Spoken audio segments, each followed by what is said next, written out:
भारत दशकों से cross border terrorism का सामना कर रहा है। आतंकवादियों ने भारत में हजारों निर्दोषों की जान ली है।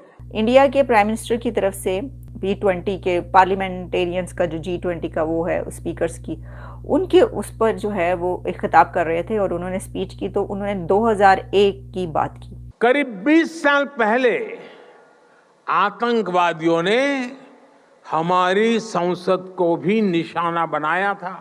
जितनी दफा भी इजराइल ने एट्रोसिटीज कमिट किए हैं फलस्तीनियों के बारे में, खामोश रहता है यूनाइटेड नेशन उस वक्त तक जब तक इजराइल अपने ऑब्जेक्टिव अचीव नहीं कर लेता। जो भारत उसके साथ खड़ा है इजराइल के साथ, इसकी वजह ये है कि जिस तरीके से हमास ने बॉर्डर क्रॉस करके वहां पर जाके उनके दहशतगर्दी की है, तो इंडिया ये समझता है कि उसके साथ ऐसी दहशतगर्दी जो है वो होती रही है। आज अमेरिकी वजीर खारजा जो कि लैंड किए इसराइल की सरजमीन पर, उन्होंने एक और जंगी बेड़ा गजा की पट्टी पर उतारने का ऐलान किया है। और मैं मुसलमान मुल्कों को वार्न करना चाहता हूं इस प्रोग्राम के जरिए से कि अगर आपका ख्याल ये है कि हजारों सैकड़ों लाखों फलस्तीनी मर जाएंगे और उनके घर महफूज रहेंगे, वो इस गलत फहमी में है। ये आग अगर भड़की तो मशरिक़ वुस्ता समेत मुस्लिम उम्मा का कोई मुल्क बचेगा नहीं। जिहादी को योगी आदित्यनाथ चाहिए। योगी आदित्यनाथ, इनके अंदर जो जिन्न है, जो भूत है, जो प्रेत आत्मा इनके अंदर है ना, जो नाचती रहती हैं, उनको निकालने वाला काम बाबा करता। बाबा का काम ही यही है कि आदमी के अंदर से वो जिहाद का जिन्न निकालना, और वो जिन्न निकालने का इनकी कोई अन्य शाखा नहीं है। ये काम उत्तर प्रदेश में ही होता है दोस्तों।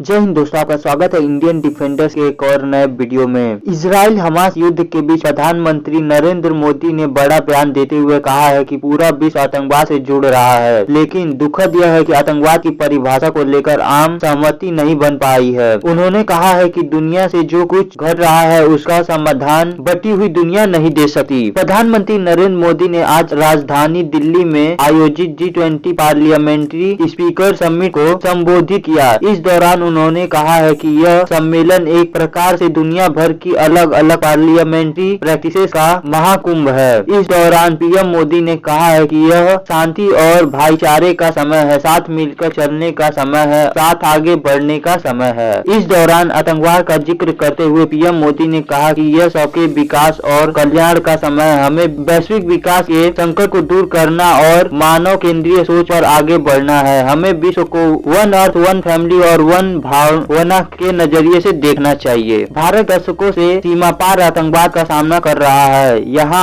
आतंकियों ने हजारों निर्दोष लोगों को जान ले ली है। आतंकवादियों ने करीब 20 साल पहले हमारी संसद को भी निशाना बनाया था। यह कहते हुए प्रधानमंत्री ने यह बोला लास्ट में कि भारत ऐसे अनेक आतंकी वारदातों से निपटे हुए यहाँ पहुँचा है। इंडिया के प्राइम मिनिस्टर की तरफ से दो स्टेटमेंट्स में बड़ी अहम है जो सामने आ रही हैं। एक तो उन्होंने जो G20 के पार्लियामेंटेरियंस का जो G20 का वो है स्पीकर्स की, उनके उस पर जो है वो एक खिताब कर रहे थे और उन्होंने स्पीच की तो उन्होंने 2001 की बात की।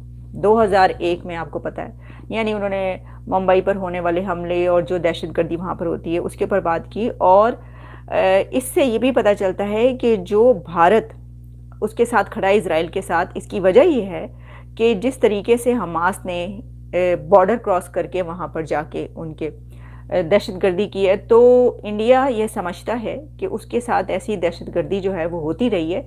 इस बिना पर जो बात ये कही जा रही है कि क्या इंडिया मीडिएशन करवाएगा, क्या इंडिया बढ़ेगा इसमें रुकवाने में, तो इंडिया का जो स्टैंड है वो तो इस ऐसी दहशतगर्दी के खिलाफ है ना, तो वो कैसे आगे बढ़ के ये कहेगा नहीं चलो इनको माफ़ कर दो या जाने दो। इसकी वजह ये है कि फिर उसको भी लोग कहेंगे कि फिर आपने क्यों नहीं माफ़ किया, या आइंदा आप भी आपका भी माफ़ कर देंगे। तो इंडिया जो है वो अपने स्टैंड पर कायम रहेगा। लेकिन इसी के साथ तकरीर करते हुए जो इंडिया के प्राइम मिनिस्टर नरेंद्र मोदी ने और बात की है वो ये है कि उन्होंने कहा है पीस के लिए कॉल दी है कि अमन की तरफ बढ़ा जाए।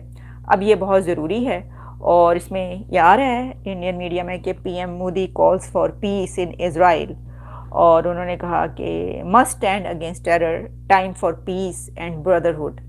तो जो मैंने आपको कहा कि ये टाइम वो आ गया है अब कि वो कंट्रीज़ के जो अभी तक नहीं बोल रहे थे, खैर इंडिया की हम तो स्टार्ट से पहला वो मुल्क है, लेकिन इसके अलावा भी जो कंट्रीज़ हैं उन्होंने भी अब ये कहना शुरू कर दिया है। इसके अंदर मैं देख रही थी, देखिए पाकिस्तान के हवाले से तो हमने आपको पहले ही बताया था, और अब कल के रोज़ पाकिस्तान के जो फ़ॉरेन ऑफिस है मुमताज़ ज़हरा बलोच, उनकी तरफ से बाकायदा ये कहा गया और कॉल दी गई पीस के लिए, और कहा गया कि अब अमन की तरफ बढ़ा जाए और ये बहुत ज़रूरी है। और यूनाइटेड नेशन से उन्होंने कहा कि आप जो हैं वो अमन करवाएं इसके बीच में। कोई आवाज सुनी आपने किसी की फलस्तीन के हक में? किसी ने कहा हो ये बमबारी बंद कर दें? सब बेगैरती कर रहे हैं, मुनाफिकत कर रहे हैं मुसलमानों के साथ। Guterres, thank you very much mister Guterres, at least there is one sane voice, और वो भी इसलिए है कि जो आपके जेरे इंतज़ाम कैंप चल रहे थे वहाँ पर, क्योंकि अब बमबारी उन पर भी हो रही है, और बेपनाह बच्चे जो हैं फ़लस्तीनी, जो नस्ल कुशी का एक बुनियादी असूल है कि अगली जनरेशन के बच्चे मार दें ताकि कोई फिर उठ के फ़लस्तीन की बात ना कर सके, ये आज की बात नहीं है, ये कंसिस्टेंट है। एक रवैया है यूनाइटेड नेशंस का और ख़ासतौर से सिक्योरिटी काउंसिल का कि वो वक्त देते हैं पूरा इसराइल को, वो मुकम्मल तबाही मचा ले। 1948 से शुरू हो जाइए, 1973 की वॉर पे आ जाइए, 1967 की वॉर को देख लीजिए, जितनी दफ़ा भी इसराइल ने एट्रॉसिटीज़ कमिट किए हैं फ़लस्तीनियों के बारे में, खामोश रहता है यूनाइटेड नेशन उस वक्त तक जब तक इसराइल अपने ऑब्जेक्टिव अचीव नहीं कर लेता। इसराइल ने गजा की पट्टी को तहस नहस करना था, हो गई ना, 5 दिन तक किसी ने पूछा नहीं है उसको, किसी एक ने आवाज उठा के उसको कहा नहीं है कि आप बंद कर दें, ये कम से कम खुदा के लिए सिविलियन पॉपुलेशन को तो छोड़ दें। ये बात अपने मंतकी अंजाम तक पहुंच चुकी है कि फ़लस्तीनी हमास की सूरत में जो हमले कर रहे हैं उनका टारगेट फौजी चौकियां हैं, उनका टारगेट चौकियां हैं, उनका टारगेट पुलिस है।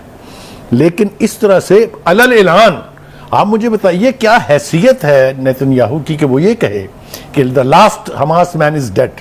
तो एक बात तो ये तय हो गई कि सच हो या झूठ, वेस्ट ने और अमेरिका ने इजराइल की मदद करनी है, चाहे वो जुल्म करे, चाहे वो सहूनी जो माइंड सेट है कि मुसलमानों को तबाह बर्बाद करना है उस पर अमल पैरा हो।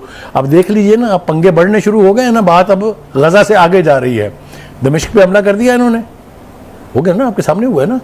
तो कहने का मतलब ये है कि ये फैलेगी आग, और मैं मुसलमान मुल्कों को वार्न करना चाहता हूँ इस प्रोग्राम के ज़रिए से कि अगर आपका ख्याल ये है कि हज़ारों सैकड़ों लाखों फ़लस्तीनी मर जाएंगे और उनके घर महफूज रहेंगे, वो इस गलत फहमी में है।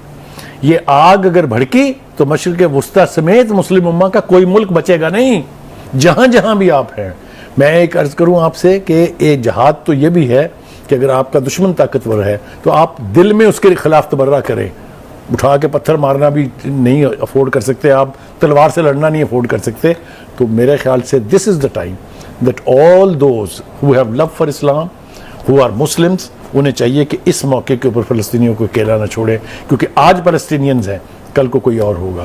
अगर इजराइल के बस में हो तो आपका ख्याल है मिस्र बचेगा, आपका ख्याल है शाम बचेगा, आपका ख्याल, और hats off to those countries जिन्होंने बबांगे दोहल इजराइल के खिलाफ आवाज उठाई है। तो गाइस आज की वीडियो यहीं खत्म होती है। उम्मीद है आप इस वीडियो को एंजॉय किए होंगे। यह वीडियो आपको कैसा लगा प्लीज मुझे कमेंट सेक्शन में जरूर बताइएगा। अगर आपको ऐसे ही इंडिया पाकिस्तान से जुड़े वीडियोस देखना पसंद है तो इस चैनल को सब्सक्राइब कर लीजिए। मैं आपके लिए हर रोज ऐसे ही वीडियोस इस चैनल पर लाता रहता हूँ। और अगर आप भी मेरी तरह अपने प्यारे भारत से प्यार करते हैं तो कमेंट सेक्शन में जय हिंद लिखना मत भूलिएगा। मैं आपसे जल्द ही मिलूंगा ऐसे ही एक और नए वीडियो में। तब तक के लिए जय हिंद दोस्तों।